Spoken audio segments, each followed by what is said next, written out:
Hər vaxtınız xeyir əziz abituriyentlər. Bugün sizlərlə bir yerdə fizikadan qəbul imtahanına düşmüş belə bir sualın izahına baxacağıq.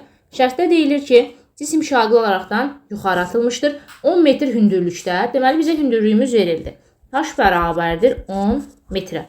Bu zaman bu hündürlükdə cismin potensial enerjisi kinetik enerjisindən 5 dəfə çox olmuşsa.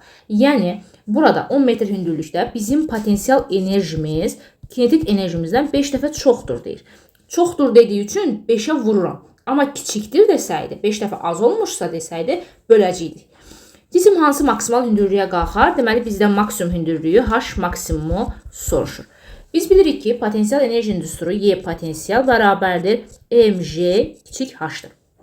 Tam enerji isə maksimal hündürlüklə verilir. Yəni, Y tam bərabərdir mg vuraq H maksimumdur. Biz bilirik ki, tam enerji kinetik və potensial enerjinin cəminə bərabərdir. Yəni, Y tam bərabərdir. Y kinetik üstə gələk Y potensialdır. Buradan kinetik enerjini tapsaq, Y kinetik bərabər olacaq Y tam çıxaq Y potensialı. İndi gətirib yerinə yazacağım tam enerjinin və potensial enerjinin düsturlarını burada. Y kinetik bərabərdir. Tam enerjinin düsturunu baxın. mgh maksimumu bura yazıram. mgh maksimum. Çıxaq. Potensial enerjidə mg kiçik h-dır. Yazırıq. Və buradan mg-ni ortaq çıxardıram. Qalır mötərizədə h maksimum çıxaq kiçik h. İndi gördüyümüz kimi şərtdə verilmişdi ki, Y potensial bərabərdir 5 vuraq Y kinetikdir. Onda potensial enerjinin düsturunu yazaq birinci. mgh kiçik h-la bərabərdir 5 vuraq Y kinetik. Kinetik enerjində aldığım bu düsturunu yazıram.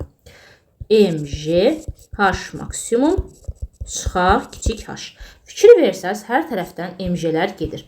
Alınır ki, kiçik h bərabərdir. Mötərizəni vurub atsaq 5h maksimum çıxaq 5 kiçik h-a. Buradan 5h maksimum bərabər olur 6h-a və bizdən də maksimal hündürlüyü soruşur. H maksimum da bərabərdir 6h bölək 5-dir. Kiçik h şərtdə verilmişdi. Fikir verin, 10 metrdir. Yerinə yazıram burada. Onda olacaq 6 vuraq 10 bölək 5. 5 və 10-u ixtisara aparıram. Məxrəcdə bir sürətdir 2 qalır. 6 vuraq 2 mənə verəcək 12. Deməli, maksimal hündürlüyüm 12 metrdir. Cavab oldu A bəndi.